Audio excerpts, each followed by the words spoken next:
ಪ್ರೀತಿಯ ಎಲ್ಲ ನಾಗರಿಕ ಬಾಂಧವರಿಗೆ ಈದುಲ್ ಮಿಲಾದ್ ಹಬ್ಬದ ಶುಭಾಶಯಗಳನ್ನು ಕೋರುವಂಥದ್ದು. ಬಂಧುಗಳೇ, ಇಸ್ಲಾಂ ಧರ್ಮದ ಪ್ರಚಾರಕರಾಗಿ, ಸಮಾಜ ಸುಧಾರಕರಾಗಿ, ಸೌಹಾರ್ದತೆಯ ಹರಿಕಾರರಾಗಿ, ಶಾಂತಿ ದೂತರಾಗಿ ಈ ಜಗತ್ತಿಗೆ ಆಗಮಿಸಿದಂತಹ ಪ್ರವಾದಿ ಮುಹಮ್ಮದ್ ಸಲ್ಲಲ್ಲಾಹು ಅಲೈಹಿ ವಸಲ್ಲಂರವರ ಜನ್ಮ ದಿನಾಚರಣೆಯನ್ನು ನಾವೆಲ್ಲ ಆಚರಿಸುತ್ತಿರುವಂತಹ ಈ ಸಂದರ್ಭದಲ್ಲಿ ಅವರ ಏನು ನಡವಳಿಕೆ ಹೇಗಿತ್ತು, ಅವರ ಸಂದೇಶ ಏನು, ಅವರು ಯಾತಕ್ಕಾಗಿ ಈ ಒಂದು ಇಸ್ಲಾಂ ಧರ್ಮದ ಪ್ರಚಾರವನ್ನು ಮಾಡಿದರು, ಅವರ ಜೀವನ ಶೈಲಿ, ಜೀವನ ನುಡಿ, ನಡೆ ನುಡಿ ಎಲ್ಲ ಹೇಗಿತ್ತು ಎಂಬುದನ್ನು ನಾವು ಈ ಸಂದರ್ಭದಲ್ಲಿ ಅರ್ಥ ಮಾಡಿಕೊಳ್ಳುವಂಥದ್ದು.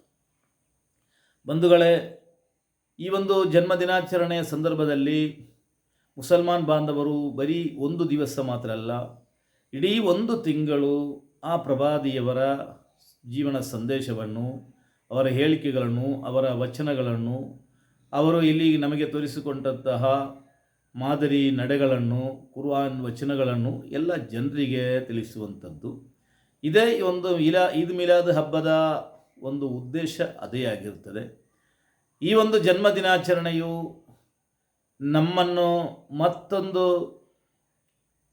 ಜೀವನ ಶೈಲಿ, ನಮ್ಮ ಈ ಹಿಂದಿನ ಜೀವನ ಶೈಲಿ ಏನಾದರೂ ಅದರಲ್ಲಿ ಕೆಡುಕಿದ್ದರೆ ಅದನ್ನು ಪರಿವರ್ತನೆ ಮಾಡಿ ಒಂದು ಹೊಸ ಜೀವನವನ್ನು ನಮಗೆ ಕಟ್ಟಿ ಬೆಳೆಸಲಿಕ್ಕೆ ಅದು ಪ್ರೇರಣೆ ನೀಡಬೇಕು ಈ ಪ್ರವಾದಿಯವರ ಜನ್ಮ ದಿನಾಚರಣೆ. ಅದೇ ರೀತಿ ಆ ಪ್ರವಾದಿಯವರ ಜನ್ಮ ದಿನಾಚರಣೆಯಲ್ಲಿ ನಾವೆಲ್ಲ ನಮ್ಮ ಇತರ ಧರ್ಮೀಯರಿಗೆ ಖುಷಿಯಾಗುವಂತಹ ಕಾರ್ಯಕ್ರಮಗಳನ್ನು ಹಮ್ಮಿಕೊಳ್ಳಬೇಕು. ವಿಶೇಷವಾಗಿ ಪ್ರವಾದಿಯವರ ಜನ್ಮದಿನದಂದು, ಅಂದರೆ ರಬಿಯುಲ್ ಅವ್ವಲ್ 12ರಂದು ಈ ಭಾಗದಲ್ಲೆಲ್ಲ ಬೇರೆ ಬೇರೆ ರೀತಿಯ ಮೆರವಣಿಗೆಗಳು, ಬೇರೆ ಬೇರೆ ರೀತಿಯ ಕಾರ್ಯಕ್ರಮಗಳನ್ನು ನಾವು ಹಮ್ಮಿಕೊಳ್ಳುತ್ತೇವೆ. ವಿಶೇಷವಾಗಿ ಈ ಒಂದು ಮೆರವಣಿಗೆ ಅದು ಇಲ್ಲಿ ಒಂದು ಕಾನೂನಿಗೆ ಸಂಬಂಧಿಸಿದಂತಹ ವಿಚಾರ. ಮೆರವಣಿಗೆಗಳು ದಾರಿಯಲ್ಲಿ, ರಸ್ತೆಯಲ್ಲಿ ಹೋಗುವಾಗ ಅಲ್ಲಿ ನಾವು ಬಹಳಷ್ಟು ಕಾನೂನುಗಳನ್ನು ಪಾಲಿಸಬೇಕಾದಂತು. ಯಾವುದೇ ಘರ್ಷಣೆಗೆ, ಯಾವುದೇ ವೆಹಿಕಲ್ಗಳ ಅಡೆತಡೆಗಳಿಗೆ ಯಾವುದೇ ಆಸ್ಪದ ನೀಡದೆ ಒಳ್ಳೆ ರೀತಿಯಲ್ಲಿ ಶಿಸ್ತುಬದ್ಧವಾಗಿ ನಾವು ಅದನ್ನು ಆಚರಿಸಬೇಕು. ಅನಗತ್ಯ ಘೋಷಣೆಗಳನ್ನು ಕೂಗಬಾರದು. ಸಲಾತ್ಗಳು, ತಕ್ಬೀರ್ಗಳು, ತಹಲೀಲ್ಗಳು, ಹೀಗೆಲ್ಲ ಹಾಡುಗಳು, ಒಳ್ಳೆಯ ಪ್ರವಾದಿಯವರ ಗುಣಗಾನಗಳು, ಒಳ್ಳೆಯ ರೀತಿಯ ಅನೌನ್ಸ್ಮೆಂಟ್ಗಳು ಕನ್ನಡದಲ್ಲಿ, ಅದು ಕೂಡ ಕನ್ನಡದಲ್ಲಿ ಎಲ್ರಿಗೂ ತಿಳಿಯುವಂಥ ರೀತಿಯಲ್ಲಿ, ಅದೇ ರೀತಿ ಬೇರೆ ಬೇರೆ ಹದೀಸ್ ವಚನಗಳನ್ನು ಪ್ರಕಟಿಸಿದಂತಹ ಪ್ಲೇ ಕಾರ್ಡ್ಗಳು, ಇದನ್ನೆಲ್ಲ ಪ್ರದರ್ಶಿಸಿ ಒಳ್ಳೆ ರೀತಿಯಲ್ಲಿ ಯಾರಿಗೂ ತೊಂದರೆಯಾಗದಂತೆ ನಾವು ಈ ಒಂದು ಮೆರವಣಿಗೆಯನ್ನು ನಡೆಸುವಂಥದ್ದು. ಈ ಒಂದು ಮೆರವಣಿಗೆ ಅದು ನಮ್ಮ ಶಕ್ತಿ ಪ್ರದರ್ಶನ ಅಲ್ಲ, ನಮ್ಮ ರಟ್ಟೆ ಬಳದ ಪ್ರದರ್ಶನ ಅಲ್ಲ, ಬೇರೆ ಧರ್ಮೀಯರಿಗೆ ಒಂದು ನೋಡಿ ಅವರಿಗೆ ಒಂದು ನಮ್ಮ ಬಗ್ಗೆ ಒಂದು ಭಯ ಬರಬೇಕು ಎಂಬುದು ಉದ್ದೇಶ ಏನೂ ಇಲ್ಲ. ಅವರಿಗೆ ನಮ್ಮ ಸಂದೇಶ, ಪ್ರವಾದಿಗಳ ಸಂದೇಶ ಏನು, ಇಸ್ಲಾಂ ಅಂದರೆ ಏನು, ಇದರ ಬಗ್ಗೆ ನಾವು ಅವರಿಗೆ ಎಲ್ಲರಿಗೂ ಅರಿವು ಮೂಡಿಸುವಂಥದ್ದು. ಅದೇ ರೀತಿ ನಮ್ಮ ಮಿಲಾದ್ ಕಾರ್ಯಕ್ರಮದಲ್ಲಿ, ಮಸೀದಿಯಲ್ಲಿ, ಮದ್ರಸದಲ್ಲಿ ನಡೆಯುವಂಥ ಬೇರೆ ಬೇರೆ ಕಾರ್ಯಕ್ರಮಗಳಲ್ಲಿ ಇತರ ಧರ್ಮೀಯರನ್ನು ಕೂಡ ಭಾಗವಹಿಸುವಂತಹ, ಅವರ ಹಿಂದೂಗಳಲ್ಲಿ, ಕ್ರೈಸ್ತರಲ್ಲಿ ಯಾರಾದರೂ ಒಳ್ಳೆಯ ಭಾಷಣಗಾರರಿದ್ದರೆ ಅವರನ್ನು ಕೂಡ ತರಿಸಿ ಭಾಷಣ ಮಾಡಿಸುವಂಥದ್ದು, ಅದು ಕೂಡ ಅಗತ್ಯವಾಗಿದೆ ಇಂದಿನ ಕಾಲಘಟ್ಟದಲ್ಲಿ. ಬಂಧುಗಳೇ, ಈ ಒಂದು ಜನ್ಮ ದಿನಾಚರಣೆ ಅಂತ ಹೇಳಿದರೆ ಅದು ಭಾರತೀಯ ಸಂಸ್ಕೃತಿಯ ಒಂದು ಭಾಗವೂ ಕೂಡ ಆಗಿದೆ. ಆದ್ದರಿಂದ ನಮ್ಮ ಪ್ರವಾದಿಗಳ ಶಾಂತಿಗೆ ಬೇಕಾಗಿ ಅವರು ನೀಡಿದಂತಹ ಕೊಡುಗೆ, ಸೌಹಾರ್ದತೆಯನ್ನು ಸ್ಥಾಪಿಸುವ ರೀತಿಯಲ್ಲಿ ಅವರು ಏನೆಲ್ಲ ನಮಗೆ ಹೇಳಿಕೆ ನೀಡಿದ್ದಾರೆ, ಅವರ ನಡೆನುಡಿಗಳು ಏನಿತ್ತು, ಇದನ್ನೆಲ್ಲ ನಾವು ಈ ಒಂದು ಈದ್ ಮಿಲಾದ್ ಕಾರ್ಯಕ್ರಮದ ಜನತೆಗೆ ತಿಳಿಸಿಕೊಡುವಂಥದ್ದು. ನಿಮಗೆ ಗೊತ್ತಿದೆ, ಇವತ್ತು ಪ್ರವಾದಿಯವರ ಬಗ್ಗೆ ಬಹಳಷ್ಟು ತಪ್ಪು ಕಲ್ಪನೆಗಳು. ಅವತ್ತು ಅಂದಿನ ಯುದ್ಧದ ಘರ್ಷಣೆಗಳ ಕಾಲದಲ್ಲಿ ಅವರಿಗೆ ನೀಡಿದಂತಹ ಕುರ್ಆನ್ನ ವಚನಗಳು, ಆದೇಶಗಳು, ಅದನ್ನು ಮುಂದಿಟ್ಟುಕೊಂಡು ಇವತ್ತು ಬಹಳಷ್ಟು ತಪ್ಪು ಕಲ್ಪನೆಗಳನ್ನು ಹರಡಲಾಗ್ತಿದೆ. ಪ್ರವಾದಿಗಳಂತ ಹೇಳಿದ್ರೆ ಇತರ ಧರ್ಮೀಯರನ್ನು ಕೊಲ್ಲಲಿಕ್ಕೆ ಹೇಳಿದ್ದಾರೆ, ಹಾಗೆ ಹೀಗೆ ಅಂತೇಳಿ. ಇದು ಖಂಡಿತ ಅಲ್ಲ.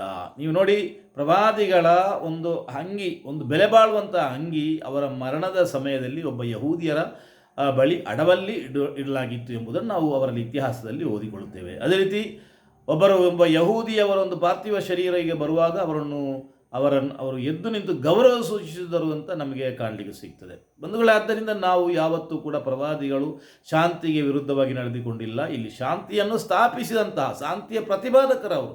ಕುಲ್ಲುಕುಂ ಮಿನ್ ಆದಮ, ನೀವೆಲ್ಲರೂ ಒಬ್ಬ ದೇವನ ಸೃಷ್ಟಿ ಒಬ್ಬನೇ ಒಬ್ಬ ತಾಯಿಯ ತಂದೆಯ ಮಕ್ಕಳು ನೀವೆಲ್ಲರೂ ಅಂತ ಪ್ರವಾದಿಗಳು ನಮಗೆ ಕುಲ್ಲುಕುಂ ಇಯಾಲುಲ್ಲಾ ಅಲ್ ಖಲಾಯಿಕು ಇಯಾಲುಲ್ಲಾ, ಈ ಜಗತ್ತಿನಲ್ಲಿರುವ ಸರ್ವ ಸಕಲ ಜೀವಿಗಳು, ಸಕಲ ಪ್ರಾಣಿಗಳು, ಮನುಷ್ಯರು ಎಲ್ಲರೂ ದೇವನ ಕುಟುಂಬವಾಗಿದೆ ಎಂದು ನಮಗೆ ಕಲಿಸಿಕೊಟ್ಟಂಥ ಪ್ರವಾದಿಗಳು. ಆ ಪ್ರವಾದಿಗಳು ಯಾವತ್ತೂ ಕೂಡ ಮಾನವೀಯತೆ ವಿರುದ್ಧವಾಗಿ, ಇನ್ನೊಂದು ಧರ್ಮೀಯಕ್ಕೆ ವಿರುದ್ಧವಾಗಿ, ಆದರೆ ಆಚಾರ ವಿಚಾರಗಳು ಬೇರೆ ಇರ್ಬೋದು, ಅದು ಈ ಜಗತ್ತಿನ ಒಂದು ಸೊಬಗು.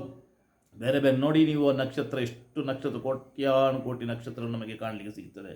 ಅದೇ ರೀತಿ ನಮ್ಮ ಜಗತ್ತಿನಲ್ಲಿ ಎಷ್ಟೊಂದು ಮರಮಟ್ಟುಗಳು, ಬೇರೆ ಬೇರೆ ರೀತಿಯ ಹೂಗಳು, ಬೇರೆ ಬೇರೆ ರೀತಿಯ ಪ್ರಾಣಿಗಳು, ಇದೆಲ್ಲವೂ ಕಾಣ ಸಿಗ್ತದೆ. ಇದೆಲ್ಲ ಜಗತ್ತಿನ ಸೊಬಗು.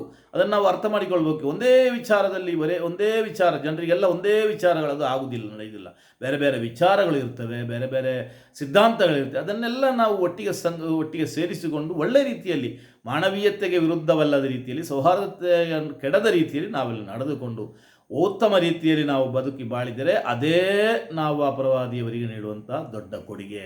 ಅದರಿಂದ ಬಂಧುಗಳೇ, ಒಳ್ಳೆ ರೀತಿಯಲ್ಲಿ ನಾವು ಈದ್ ಮಿಲಾದನ್ನು ಆಚರಿಸುವ, ಎಲ್ಲರನ್ನೂ ವಿಶ್ವಾಸಕ್ಕೆ ತೆಗೆದುಕೊಂಡು ಎಲ್ಲರಿಗೂ ಖುಷಿಯಾಗುವ ರೀತಿಯಲ್ಲಿ, ಎಲ್ಲರಿಗೂ ನಿಮ್ಮ ಬಗ್ಗೆ ಅನ್ನದಾನಗಳು ಇದ್ದರೆ ಅಥವಾ ಗಿಫ್ಟ್ಗಳಿದ್ದರೆ, ಬೇರೆ ಬೇರೆ ರೀತಿಯಲ್ಲಿ ಬೇರೆ ಬೇರೆ ಧರ್ಮೀಯರಿಗೆ ಅವರನ್ನು ಒಳಗೊಳ್ಳಿಸಿ ಅವರಿಗೂ ಕೂಡ ಖುಷಿಯಾಗುವ ರೀತಿಯಲ್ಲಿ ನಾವು ಈದ್ ಮಿಲಾದನ್ನು ಆಚರಿಸುವ. ಎಲ್ಲರಿಗೂ ಶುಭವಾಗಲಿ, ಎಲ್ಲರಿಗೂ ಒಳ್ಳೆಯದಾಗಲಿ. ಈ ಒಂದು ಈದ್ ಮಿಲಾದ್ ಹಬ್ಬ ನಾಡಿನಲ್ಲಿ ಶಾಂತಿಯನ್ನು ಮತ್ತಷ್ಟು ಬಲಪಡಿಸಲಿ ಅಂತ ಈ ಸಂದರ್ಭದಲ್ಲಿ ಹೇಳಲಿಕ್ಕೆ ಇಚ್ಛೆ ಪಡುವಂಥದ್ದು. ಎಲ್ಲರಿಗೂ ಶುಭವಾಗಲಿ. ಜೈ ಹಿಂದ್.